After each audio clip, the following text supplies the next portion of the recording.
Bulletin के आगाज में आपको बताते हैं कि मारूफ इंटरनेट कंपनी गूगल के नुमाइंदे पहली मर्तबा पाकिस्तानी यूनिवर्सिटी का दौरा कर रहे हैं। इस दौरा का मकसद डेवलपर्स, डिजाइनर और ब्लॉगर्स के काम की हौसला अफजाई के अलावा उन्हें ऐप और वेबसाइट के जरिए पैसा कमाने में मदद फराहम करना है। इस मौका पर गूगल की नई मसनूआत गूगल एडसेंस और गूगल एड मॉब को भी मुतारिफ करवाया जा रहा है। गूगल का ये 11 रोजा दौरा शुरू हो चुका है। और नाजरीन, आपको बताते चलें कि मारूफ इंटरनेट कंपनी एप्पल एक ऐसे आले को बनाने की मंसूबा बंदी कर रही है जो ईसीजी को नोट कर सकेगा। ये आला घड़ी नुमा एक कड़ा है जिसके जरिए मरीजों की ईसीजी नोट करके उनके दिल की कैफियत मालूम की जा सकेगी।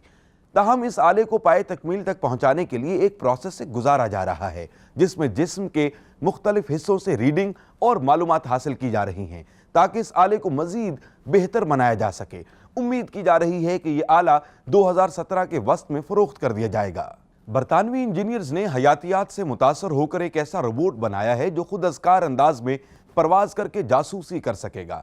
ये रोबोट दहशत गर्दों की पनागाहों में घुसकर तस्वीर और आवाजें सुन सकेगा। बरतानवी अफवाज के मुताबिक इस रोबोट पर लेजर लगाकर फौजी तैयारों में सुराख करने, पायलट की आंखों पर लेजर डालकर उसे परेशान करने और दीगर ड्रोन्स को निशाना बनाने का काम भी लिया जा सकेगा। और नाजरीन, बुलेटिन के आखिर में आपको बताते हैं कि MIT के माहिरीन ने एक ऐसा शीशा बनाया है जिस पर ब्लाइंड्स या पर्दे लगाने की जरूरत नहीं होगी, क्योंकि ये शीशा अज खुद शफाफ से सयाह में तब्दील होने की सलाहियत रखता है। यानी मामूली सी बिजली इस्तेमाल करने वाला ये शीशा जरूरत पड़ने पर खुद धुंधला हो जाता है, जिसके आर पार से रोशनी नहीं गुजर सकती।